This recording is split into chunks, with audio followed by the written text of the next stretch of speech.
Hello everyone, I hope you had a great day. Today we are looking at some new malicious compliance stories. I hope you enjoy them. If you like the video, don't forget to hit the like button. It really helps the channel to grow. And if you are new here, don't forget to subscribe for more content. And now, let's start with the first story, shall we? The first story is called The New Password. Back when I was working at a small company, the company didn't really have a ton of support staff. So I would take a break from the various programming tasks I was doing and would help out. The manager of the support team was completely unqualified. He basically got the job because he was also the head of sales and it was a customer-facing team. He was also a lazy guy who refused to learn how things worked and generally made our lives more difficult.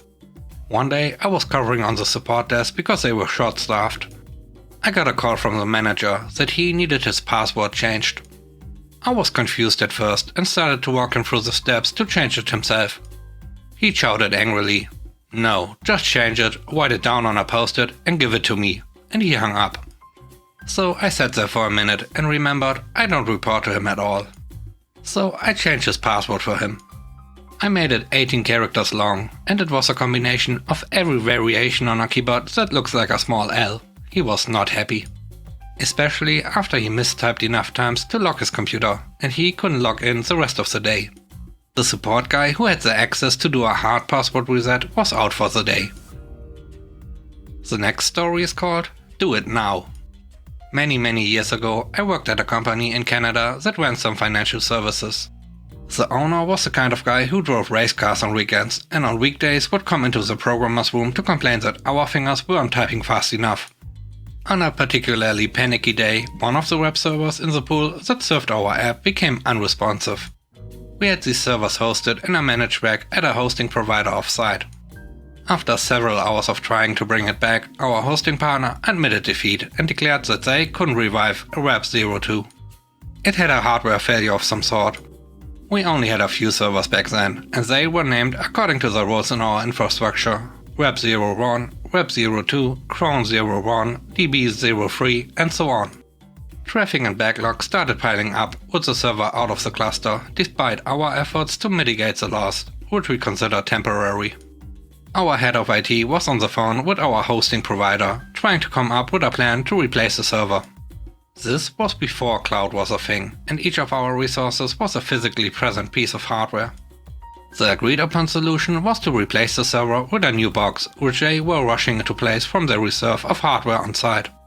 By this point, the race car driving, finger typing speed complaining owner of the company was absolutely losing it. It seemed like he was screaming at anyone and everyone who dared make eye contact, even if they had fully nothing to do with the server failure or its replacement. Our teams worked together to get the new box up and running in record time. They were well into configuring the operating system and necessary software when they realized that no one wanted to go out on a limb and give the new machine a name. President Screamy was very particular about these names for some reason. And this had been the target of previous rage fests.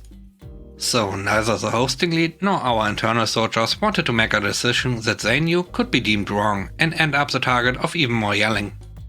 So they agreed that the hosting provider would call the CEO and asked him what he would like to name the box. But before that call could be made, the CEO called our hosting provider to tear them up. He was assured that the box was almost ready, and that the only remaining thing was whether to name it Web 02 to replace the previous box or to give it a whole new name like Web 06. Wageman did not like this at all. And despite being at the other end of the office floor from his office, we could all hear him lay fully into the otherwise innocent phone receiver on the other end. "I just need that box up now. Fix it. I don't care what you call it. It just needs to be live. Do it now." And that is how we ended up with a web pool of servers named Web 01, Web 03, Web 04, Web 05 and the new server Do It Now. It also served well as cautionary tale for new hires who happened to notice.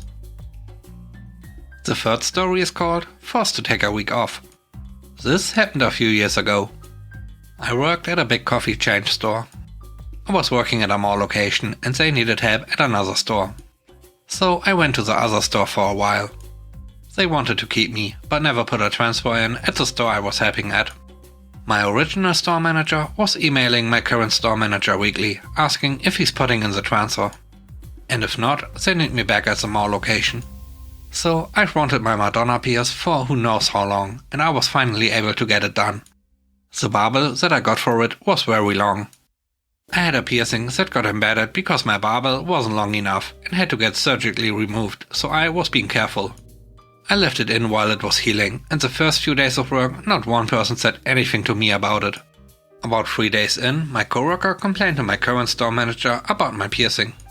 She had a lip piercing that was complained about, and she didn't think that was fair. My store manager pulled me into the back room to talk to me about it. I told him basically my history, and that because it's so long, there's no way I can just slap a band-aid on it till it's healed. He got frustrated with me, and basically called my original store manager to tattle on me. He hands me the phone, and she says, "Can you please just take the piercing out?" I told her I couldn't, because it's still healing. After the phone call, he then told me that he was going to take me off the schedule for the rest of the week because I couldn't take it out, and that was fine. About 4 days later, my original store manager called me. She told me that they were firing a manager and asked if I could cover the remainder of his shifts that week at the mall. I told her that my piercing was pretty much healed and that I could definitely pick up a shift. The day I went to work at my original store, I got a call from my current store manager asking if I could pick up a shift that day. My response was, "Sorry, I already picked up a shift today at the mall." He was really upset about it, and both the store managers butted heads until I was back at my original store. The dude ended up getting a demotion and a forced transfer because he didn't know how to run a store. The next story is called "It Was on Purpose." When I was around 12, my family and I went on a camping trip with my idiot of an uncle and his family.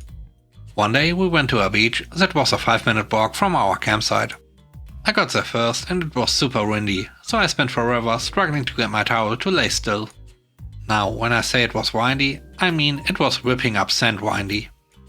Any sort of movement sent sand flying through the air. It was great. When I finally got settled, it wasn't long till the rest of the group started filling onto the beach with my idiot uncle leading the way.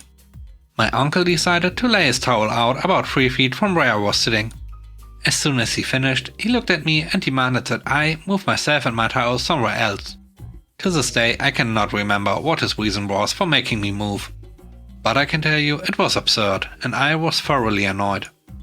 So I got up and grabbed my towel in a very aggressive manner, causing a wall of sand to fly up and slam into his face. I'm pretty sure he wanted to hurt me that day, with all the screaming about how I did it on purpose and got sand in his eyes and mouth. But I swore up and down that it was an accident, so the rest of our family believed me. And they told my uncle he was acting insane. By then, everyone on the beach was staring at us. So he had no choice but to stop making a scene and hate me in silence. I most definitely did it on purpose. The last story is called "The Walls Are Thick, You Say?" I recently moved to a new, awesome apartment. It is on a street with cute houses only, and my building has only 8 apartments. It is sort of a small town community in a really big city, an oasis. Everybody is awesome, careful, does anyone have sugar helpful? Except maybe my neighbor who lives above me. She is a nice person. My first week in the new apartment, it was her birthday, and she was having a really small get-together and invited me over. I spent maybe half an hour there and noticed she was a party hard kind of person. Her words exactly this day: "The walls here are so thick that it doesn't matter how much noise I make or you make, we can't hear each other. You can throw a big party with loud music and I can't hear it." Except it is not. We do have great walls and flooring, but when she is dancing and jumping at 3 AM with her friends, I can hear it. And the music travels through the windows regardless. The first night she was loud, I, as a new and nice person that completely understands having friends over, sent cute messages to see if she would get the hint. She didn't. 5 parties later, I sent a message like, "Hey, love that you are having friends over. Dancing is awesome, but could you please not jump?" And she answered, "Hey, if your sleep is so light that you can hear through these thick walls, why don't you come over?" I politely declined with a lot of cute emojis. I didn't want to fight such a friendly neighborhood. Cue the malicious compliance. I found her on the corridor one day, we exchanged pleasantries and she mentions she had a hangover and was going to bed early. Glad she can't hear anything. So I can throw a big party? Well, I'm not breaking social distancing, but I invited my boyfriend over and blasted the music. I actually suspended my computer to almost touch the ceiling. We sang for about 15 minutes on the porch, directly at her bedroom window.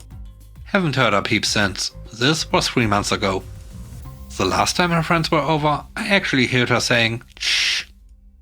Important to note that from 8 apartments, only 3 are occupied, so she was basically the only one I bothered. I think people should totally be allowed to make noise sometimes. It happens. Not every weekend though, and not jumping at 3 AM. Thanks for watching the video. I hope you enjoyed it. If you did, please consider subscribing to the channel for more content. Let me know what you think about the stories in the comment section below. Have a great day. Bye bye.